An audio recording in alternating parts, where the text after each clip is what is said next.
I'm from Chennai, where I was caught in a flood. Due to the heavy rain, a lot of rain which we received, till first floor the water was like all the houses were inside the water. After 1 month we don't know where it went. The aquifer didn't get filled, so it went into the sea, wasted again. People need to be really aware of what's going on in the nature.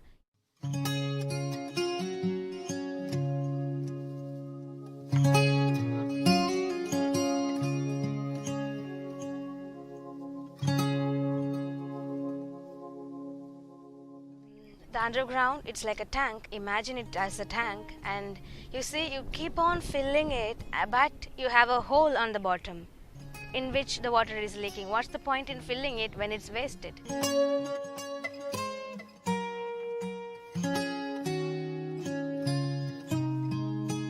Because deforestation is happening, so we need to plant more trees, so we have to come back to reforestation instead. All this project is about conserving water and filling the aquifer with water.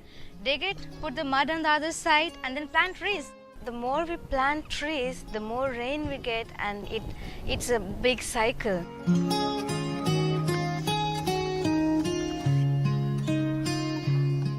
Okay, so the place which I'm standing, it's a bund.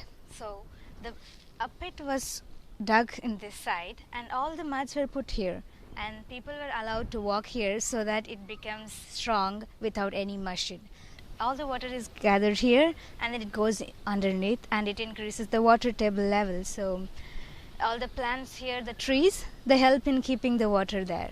So after the bunds, it's the swale, which is again an important part of saving water. So here it's like we dig a straight line of swale, we plant small saplings on it, so once the water is filled there, the soil in the other side, it's not hard, so it's very smooth, so the water can go into it and it nourishes the soil in the other side. So when the water flows from the other side, it stays here and then overflows and then goes, so it again slows down the soil erosion. At the same time, it helps in getting the water into the ground.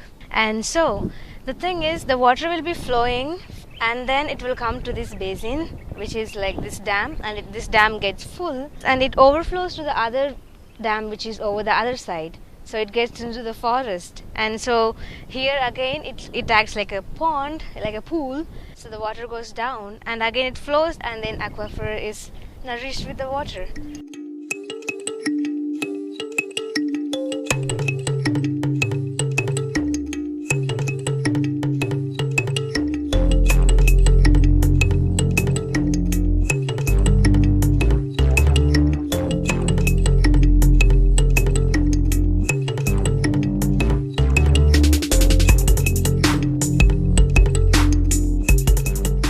How people in other places plant, but I feel this is something special because we don't dig a hole and plant the plants. We make a mulch on top of the ground in which the plant is placed. There's nothing like too much mulch. Mulching is very important because this is a very arid and area and the sun is very, very strong here. So if we mulch the tree, we protect it from the sun, and we also enable the tree to benefit from the leaves breaking down and having more nutrients. The sun can dry here down to 46 centimeters below ground. So mulching is super critical to the survival and the growth of the trees. So how often do we mulch? We mulch whenever we can see soil. So if we see any soil around the tree, we immediately mulch it. If we can see the soil, then the sun can see the soil as well. And that means that the tree will be dried. Yeah. So we should always mulch as much as possible. Yeah. Mulch much.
carbone, c'est pas compliqué, hein.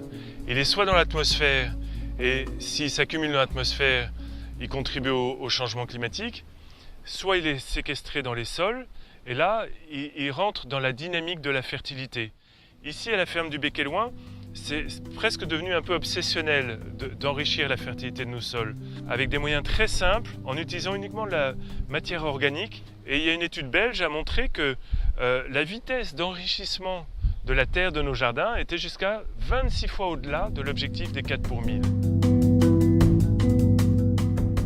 We want to make sure that in the coming years, everybody is going to be able to eat. With this type of farming, we're trying to use as less water as possible, have the least impact on the planet as possible.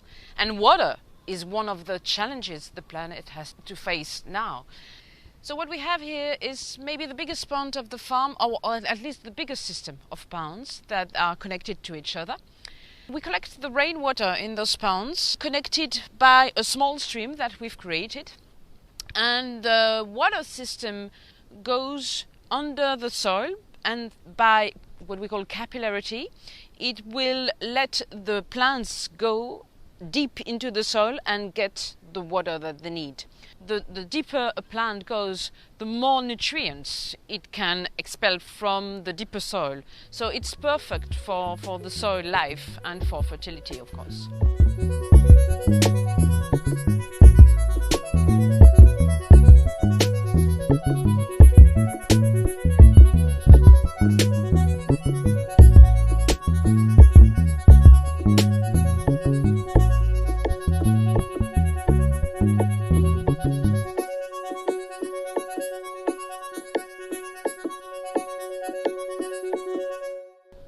Le fait d'arriver à concilier produire beaucoup de légumes sur très peu d'espace et améliorer les sols, ça a une autre conséquence énorme, majeure. C'est qu'on libère tout le reste du territoire de la ferme. La première étude qu'on a menée sur la performance économique de notre forme de maraîchage a montré qu'on produisait autant sur 1/10 d'hectare que nos confrères sur 1 hectare avec un tracteur. Donc si on arrive à produire autant de légumes sur 1/10 d'hectare, on libère 9/10 d'hectare. Et ça, c'est juste géant, parce que ces 9/10 d'hectare libérés sont utilisés majoritairement pour planter des arbres. Sous les arbres, on peut élever des animaux. On peut créer du coup un agroécosystème très diversifié, avec beaucoup de niches écologiques. Et du coup, c'est toute la ferme qui devient un puits de carbone. Et c'est toute la ferme qui s'améliore, grâce aux arbres, grâce aux animaux, grâce à toute cette vie naturelle et sauvage qui vient habiter avec nous ce petit territoire.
Au Bec-et-Loing, on prend la nature pour modèle.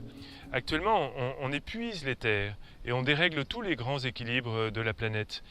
Mais des gestes extrêmement simples, comme enrichir les sols agricoles qui nous nourrissent en carbone, c'est le premier pas qui nous fait rentrer dans une sorte de chaîne de spirale vertueuse qui a des impacts sur tous les secteurs de la vie des humains et de la planète. La santé, la faim dans le monde, le climat, l'emploi, le bonheur de vivre dans un beau pays, sur une terre féconde.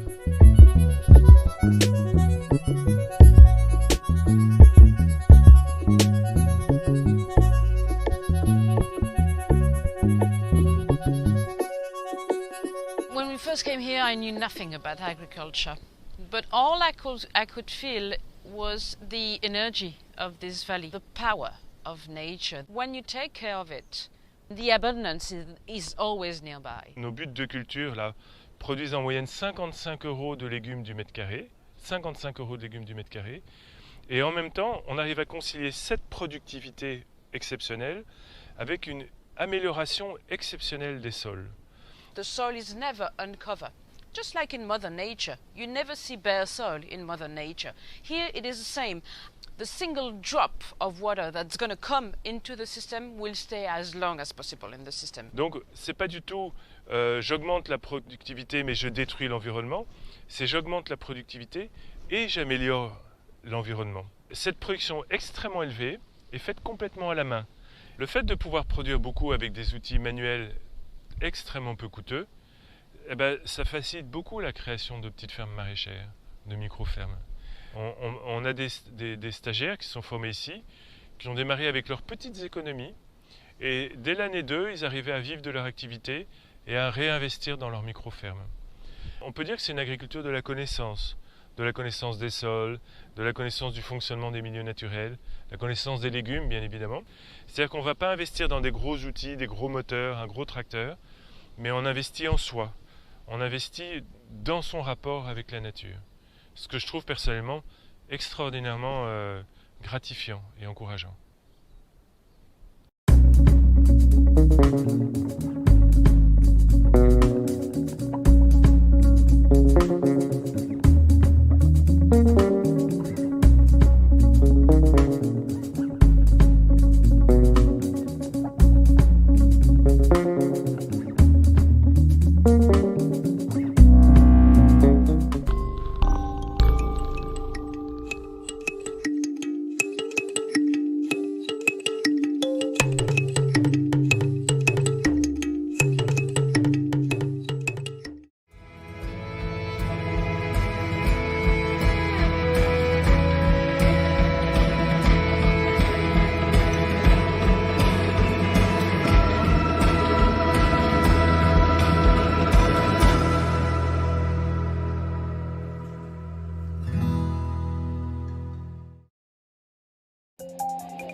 Body, so don't want to look into the piano.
တွေတက်ပေါ့အခုနေထိုင်တဲ့လူတွေတက်ကောရသားတွေတက်ပေါ့အကျိုးရှိတာပေါ့နောက်ချိန်ကျွန်တော်ချိန်ကျရင်အကျိုးရှိတယ်လို့ဒီမှာသိတာပါရှင်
Chati da maka yang pun play baga trung dan ne ka klawa la da ka bu ki ta chi so play khan tao me phi tu ji yo I khni ma I ga pun jot ta thai yo hi ba klawa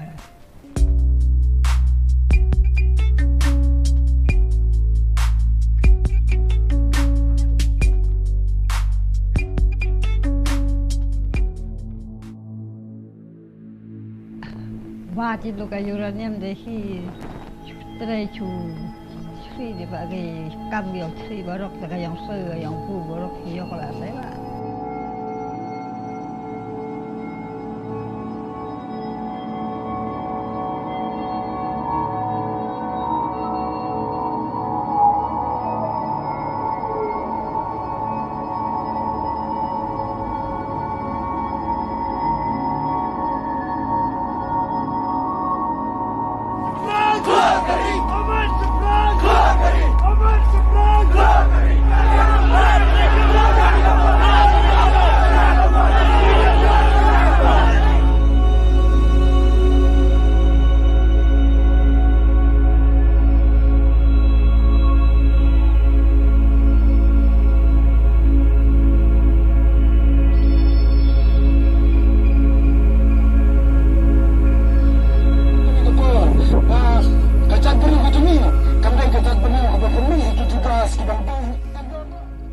Rai mari mut mari da vata ni da tai phum ka man yu ki mi sa ka ke yu sa hơi de chơi churi ở ba chu tất cả này để cái chốt vậy khi dốc được phi được trong được mà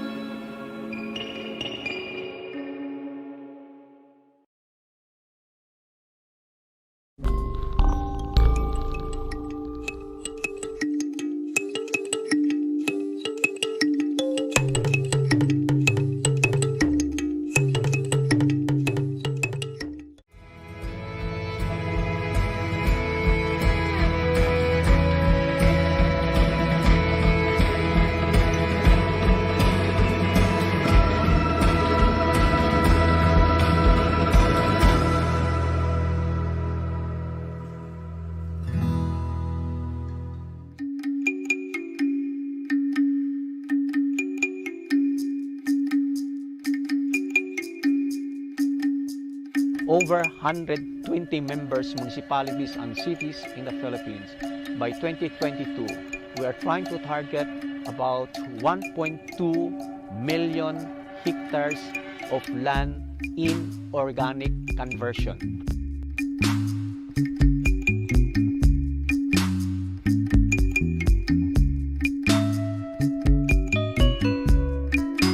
In the Philippines, we have this scaling up process. based first on the real experience of the family farms conversion. So we trained the team coming from the different municipalities without using chemical fertilizers, chemical pesticides. In the Philippines, 40 to 70% of the total production cost are chemical fertilizers, chemical pesticides, and high-yielding variety seeds. So our production costs lower significantly. If we have the local varieties that are really suitable in terms of soil condition, in terms of water availability, in terms of climate, and then we selected varieties tolerant to pests and diseases, then we don't have problem of pests and diseases at all. Now, if we only receive varieties coming from outside, like the high-yielding varieties, there's no assurance about the control of pests and diseases. Even you use chemical pesticides, there's no assurance on that. We have a mission together with other municipalities. We are going to do regenerative agriculture, converting over 1 million hectares. In my town, we started organic farming way back in 2008. We were able to convert less than 1,000 farmers into organic farming. If the soil is healthy with enough nutrients, you don't need fertilizer. If you have healthy soil, you have healthy crops, you can feed healthy products to the people. And this healthy soil now able to significantly sequester carbon. Doing organic contributes to mitigation of climate change. We do not apply chemical fertilizers, chemical pesticides that destroy the environment.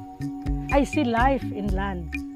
We get our food, we get our health. From dust we came, to dust we shall return.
That's when you do it. That's when you do it. Don't do anything. Young do it. Don't do anything.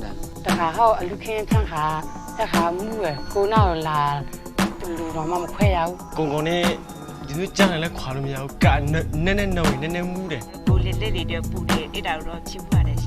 Two intermediate Tarvida, Cherry Shuru, could be the Jawara. Novido, without a lady to Dominaga, who Yan Mira drawn to the Yet I mad, Jessica, where we are. Taruvida, a twin also don't do a tongue. A tweedia, 10 pupu, total alarashi. As you are not by my giant, who down to the ya, say you Moluchin over a chalung, down watching Irish.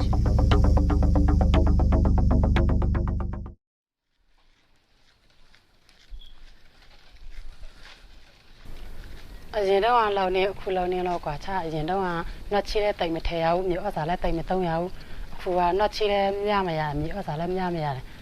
Lesa, a Nayale, Naka, Seji. Nya Quata, as you don't allow it. Tomorrow the Bawa, Kadema and Piru don't ask a kid the Bawan and Sekera on your body, and me a could not band or that do this in say that honor on your madame a jury, that to tattle as him of the bow.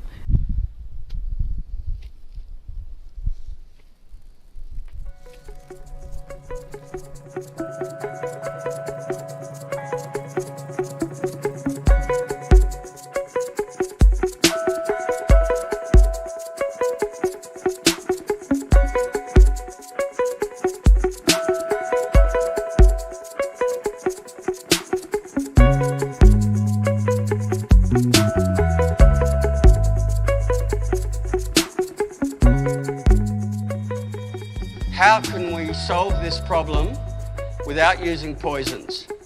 How can we use nature? Plants we can use as bioinsecticides, already growing here wild. This grass has its defenses against the caterpillars. It has sharp silica hairs. Those hairs are like glass, and they cut. Be very careful because you'll feel lots of little bits of sharp hair. Those sharp silica hairs, they cut up the caterpillar, and that breaks the breeding cycle. This plant here, the Desmodium, it suppresses weeds. It is a legume, so it gives all the nitrogen that you need for growing corn. You don't have to buy any nitrogen fertilizer. By covering the soil, it protects it from erosion when we get heavy rain. And Desmodium puts out these strong smells. It repels the pests, so we don't need to use poison spray on it. And when it's flowering, it actually attracts the beneficial insects as well, brings them in. And it's very good stock feed. Farmers in Africa now will periodically cut this and feed it to their cows. And this is your native Desmodium that I've just picked. You have it growing wild here.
動物性堆肥ももちろん化学肥料、除草剤も農薬も使いません。ですので森で植物が育つのをお手本として、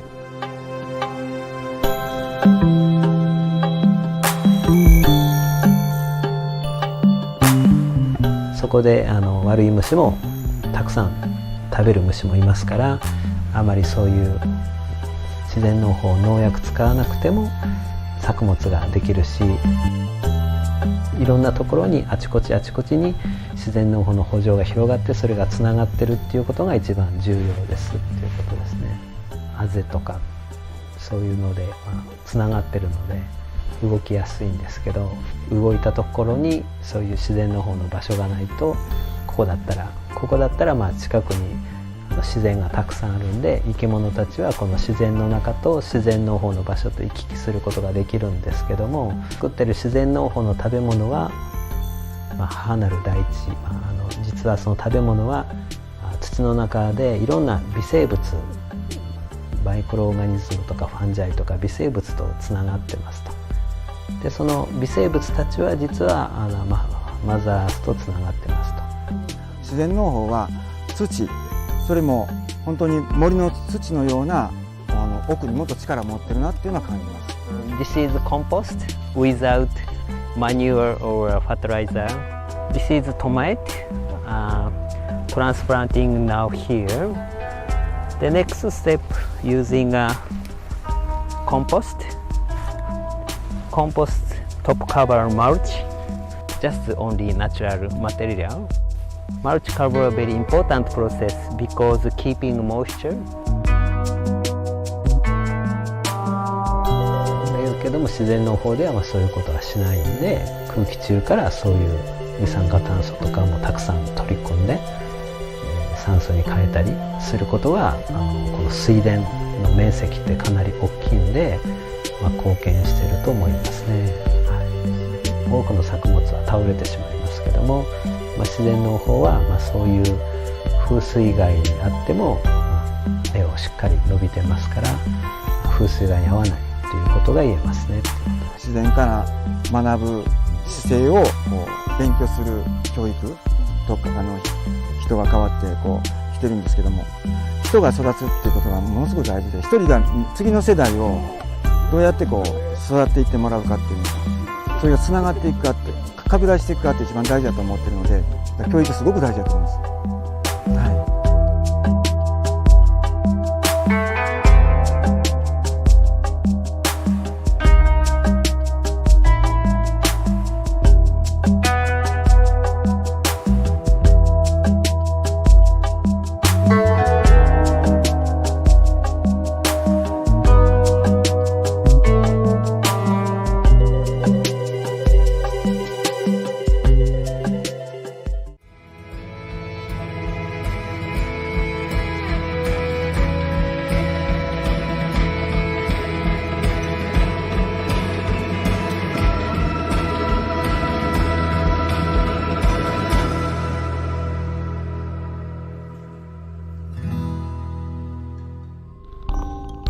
This is my happy place. I'm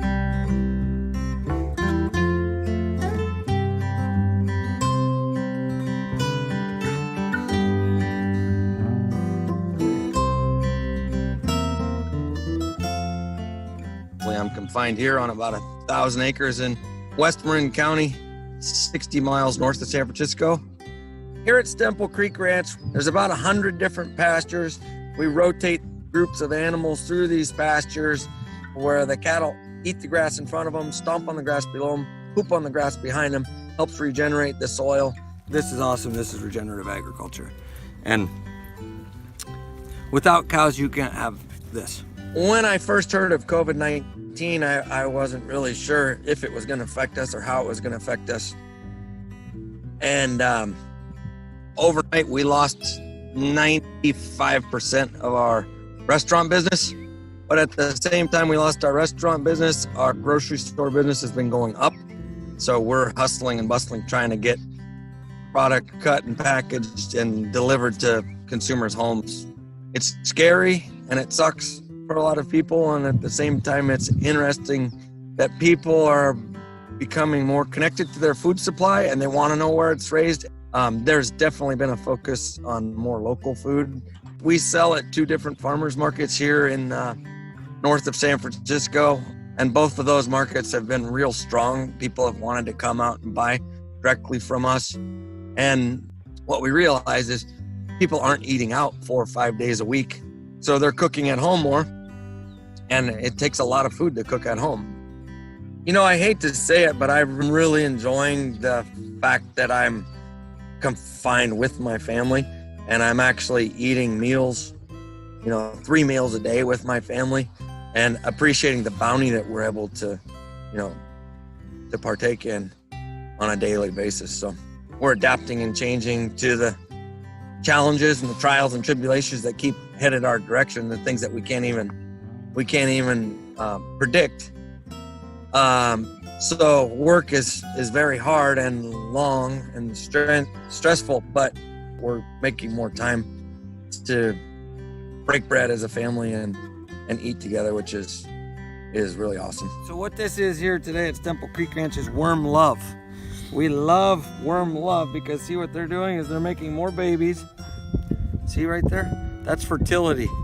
We want the worms to poop fertility in our soils to create more organic matter, to sequester more carbon, pull CO2 out of the atmosphere and store it in the soil. Regenerate means, we're building new habitat.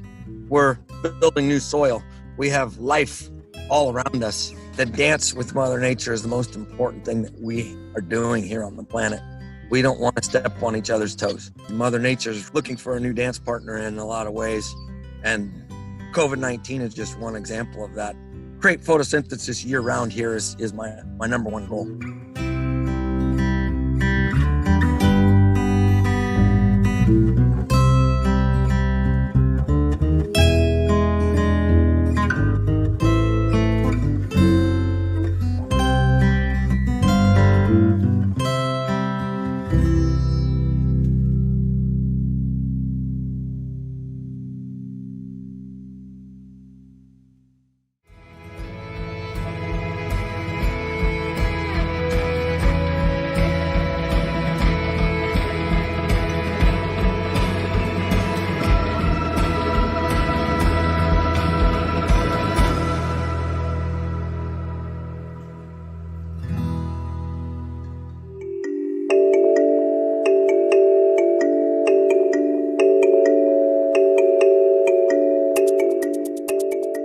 I am Jonathan Baro. I am the Executive Director of Agroeco Philippines, a network of small-scale farmers in the 25 provinces of the Philippines. The mission of our organization is to help build resilient farming communities, training conventional for chemical farmers on organic farming and agroecology in general.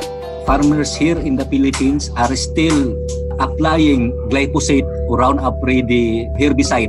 It causes erosions. It causes the loss of soil biodiversity and the unproductivity of farmlands. Our government urged us to buy as commercial fertilizer. The cost of production became bigger every planting season. Just like in any other developing countries, farmers are strangled by heavy debts from the agrochemical corporations, from Monsanto, from Syngenta, from Bayer, who are doing business with these seeds. And we are training the farmers to developing, collecting, and sharing seeds with other farmers. It's very important because with these locally developed seeds, farmers are more resilient to drought, to floods, and pest infestation, for instance.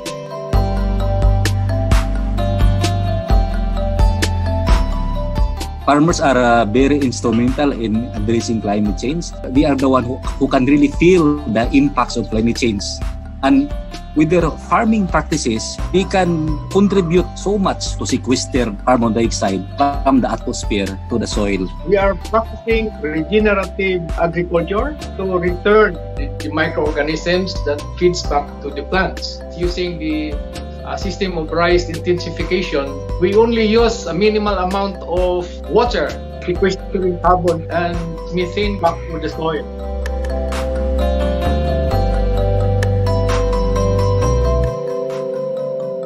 With this COVID-19 crisis, which affects the local movements of food in the whole Philippines, although in general it's not good, it invites the consumers at the local level to buy directly from the farmers. We're selling our produce 60% lower than our produce being sold in the market because everything is found in our farm. The seeds, the fertilizer. So we don't have to sell our product at high price. Those farmers who are practicing chemical, conventional agriculture, they are now buying from the organic farmers. They are relying from the produce of the organic farmers. Why? They are practicing diversified, integrated organic farming model. They are able to provide their everyday needs. This has the support of the local government officials are now seeing the full potentials of what organic agriculture can do, especially at the household and at the community level.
When we discovered these wonderful things, fertilizers and pesticides and diesel and tractors, we behaved like a 3-year-old at the Christmas tree.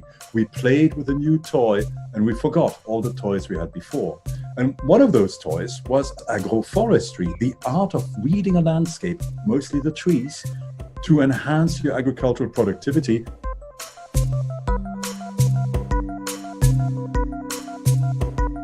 The very first farmers who kept some seed, they will fairly rapidly have noticed that certain trees are beneficial when planted in conjunction with certain crops. Think of Papua New Guinea. We all like a banana, right? Well, that's where it comes from.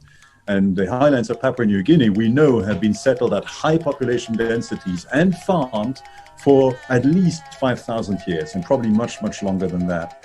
And when you look at what that landscape looks like, it's a typical agroforestry landscape, a multi-strata garden with annuals on the ground, vines climbing along trees, mid-level shrubs, and then taller trees. Those places that have had agroforestry systems in place for centuries or millennia developed very good farming systems, not because they had scientists in white lab coats, but because they had a constant process of trial and error with the good things adopted and passed on to the next generations and the bad things abandoned. And those learnings were typically codified in traditions, in religions, in rituals. Modernity has swept that away. So suddenly people are farming in landscapes with knowledge that was painstakingly gained by millennia of their ancestors that has completely disappeared. And modernity is not just diesel and tractors. Modernity is also what happens in the mind. Modernity is a colonial administration that dismissed local farming knowledge in short order and tried to replace it with European farming knowledge. Modernity is this toxic idea that the only person whose knowledge is valuable is the person who has gone to a school or a university in the city, rather than the farmer who has developed a good farming system in the village. So don't focus only on the inputs. Yes, the inputs can create a lot of damage if they're misused, but focus more on the culture that values the knowledge embodied in a bag of fertilizer more than the knowledge embodied in a clever farmer in the landscape.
Those places that have had agroforestry systems in place for centuries or millennia developed very good farming systems because they had a constant process of trial and error with the good things adopted and passed on to the next generations and the bad things abandoned. Today, we are rediscovering the wisdom of those production systems to ensure that they can deal with the very different conditions in which we find ourselves. Far more people, a planet whose climate is rapidly changing. What makes me optimistic is the speed with which practices start spreading again once people see that they work. Perhaps the best example of that are the Phytophilia parklands in the Sahel, in Mali, Niger, West Africa. Le Phytophilia est un arbre exceptionnel. C'est un arbre qui perd les feuilles pendant la saison des pluies. Durant la saison sèche, ces feuilles reviennent avec les cultures sous à l'ombrage de ces arbres. Donc on peut avoir une densité suffisamment forte dans les champs pendant la saison des pluies. Les feuilles qui tombent apportent du carbone, et puisqu'il apporte de l'azote et il ne gêne pas pour les cultures annuelles, on peut tout cultiver, aussi bien les céréales que les légumineuses. Durant la saison sèche, les animaux viennent bien sûr s'abriter à l'ombrage de ces arbres et en plus laissent du fumier qui contribue également à améliorer la fertilité des sols. Et en dehors de ça, le Phytophilia est une espèce fourragère très intéressante. Les feuilles sont bien appétées par les animaux domestiques. Et tout ça vient à un moment où le problème de fourrage se pose. C'est pas pour rien que les céréales disent qu'un Phytophilia équivaut à un grenier de céréales. Et ça, c'est reconnu par toutes les populations au Sahel. Plus de 500 paysans qui sont en train de faire pratiquer la technique. Avant, c'était les produits chimiques comme des engrais, mais avec la technique de semi-direct. Ils sont contents. These farmer-managed natural regeneration systems, they work because two species are working together. And you have examples like that all over the world. For example, Regeneration International is doing a brilliant one using agave in Mexico. En este momento estamos en Bioorgánica. Bioorgánica es uno de los proyectos partes de la Red de Regeneración Internacional. Tenemos un proyecto de plantación de agaves con mezquites para generar biomasa. Estamos en el semidesierto con suelos pobres, con poca biomasa disponible, y hemos mostrado que esta es una manera mucho más eficiente de producir forraje en el semidesierto. Soy director de Medio Ambiente y Sustentabilidad del municipio de San Miguel de Allende, ubicado en el centro del país, en el Bajío mexicano. Cuenta con un clima semidesértico. He hecho algunos ejercicios con Bioorgánica y Regeneración Internacional para empezar a entrenar, capacitar a las comunidades. Este agave lo conviertan en forraje, nos ayude a recuperar los suelos en el futuro con vistas a la captura de CO2, pero también como cultivo de uso múltiple para que las comunidades puedan no solamente reforestar, sino en el corto plazo tener beneficios de lo que ellos están plantando. These systems work because you mix species together when they are local. So if you are ordering a particular clone of a tree in China to plant it in Portugal, it's not likely to work well. What works best is if it's farmers who decide what trees from their landscape to use in their systems. And we call that participatory domestication, and it's absolutely brilliant. In West Africa, dozens of different species have been domesticated by thousands of villagers, each with their own little varietal. Here in Niger, we've suffered a lot from desertification and malnutrition. So we set up this social enterprise, Sahara Self Foods, where we are looking at how can we use native wild trees for obtaining very nutritious food and at the same time regreening the environment.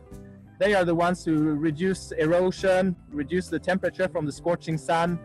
They are the ones who bind the carbon and protect the biodiversity. Basically, all of life here in the drylands hangs on these trees, is hooked up to these trees. We work with some 18 native species. We make 60 different food products from them. And they are all what people call underutilized, the lost crops, forgotten foods. We do that together with some 1,500 smallholders in the regions of eastern central Niger. Amma mu a gare mu a ice da yanzu ba mu wanda yake hudu yunwa irin ta. Ba mu. Shekara da aka yi yunwa in ta zo sai a tafi uwayenmu da kakanninmu sai muka sun je can lo sun yi wata ba kwana da yau an ka can ice mai muhimmanci mu samu wanda ya hita mu hannu. Yau mun bari lokacin na abinci ya kare kuma yunwa ce ta sa ci muke halatta nan. Kuma muna amfani da shi haka nan gaskiya. Da cin shi muke musan ba abin da ake, amma yanzu tunda ana sai da ake nan an kai ko kana ci ma. Tunda yanzu an muka yi shi da ci muke yanzu ban ma cin ma. Amma yanzu da muka samu ana sai an ka kai ka sai da ɗan ka sai ka ce wannan kuɗin dilan wannan tsarin sai kaza da ɗana. Ai sai godiya. Wannan abubuwa da nake duka ba sa hudda ni. An wannan ban mu da jari he mu tai daji miyo ich. Can lokacin da nake wannan ba sa hudda ni, amma iya wannan ɗiyan itatuwan da nake a sai godiya suna hudda ni. So if farmers can see it, and if they have someone they can discuss their issues with, it will spread. There are some wonderful examples in Brazil with systems called Syntropic Agriculture. Hello everybody, my name is Felipe, the founder of Free Nature. I am from Brazil and we're working a lot with regenerative agroforestry, targeting major commodities causing deforestation worldwide. So we are creating agroforestry palm oil systems that it can diversify palm oil plantations, bringing ecosystem services, social and economical results. Farmers that actually can diversify their income streams through other crops, using trees and grass as a biomass, so you don't need to use external inputs. so farmers can rely on a self-sufficient agricultural system. Hello, my name is Mariana. Hi, my name is Paulo, and we are founders of Café dos Contos, an agroforestry coffee brand here in Brazil. We got 2 agroforestry fields here in the farm. One of them combines coffee, macadamia nuts, and also some timber trees. And we have another field that it combines coffee, citrus, and some native species as well. Our agroforestry was developed on a former pasture area, and the soil here, previous to our agroforestry, looked like this, completely dusty, completely degraded. And now, since we made the transition, our soil is like this, much healthier, rich in nutrients, rich in organic matter, and much more fertile. We can see the change very clearly. The work that we do here on a daily basis is very simple but very intense in the same time. This is a grass called brachiara grass. It's an African grass, very common in this region. And so what we do is keep it low all the time, every year. So we cut it down, and then all this green material that you are seeing, we just get it and we put it along the production line. So it turns into this material that is a cover crop that we see here. So it protects the soil and also feeds the soil at the same time. Also, what we have here is some trees like this one that we prune it from time to time, and also these branches from the trees we cut it down and also we place them along the line. So it also is a very important source of biomass for the soil. And third, what we have is some plants like this one. It is called feijão guandu, which is a leguminous plant. And we have many of them here in our system. And it's very important for our agroforestry because it fixes nitrogen. And also it gives a lot of inputs in terms of biomass. Basically, we do is try to mimic the logic of forests in natural ecosystems, so we can produce with a lot of efficiency, generate the soil, the biodiversity, increase our source of water, and improve the environmental indicators.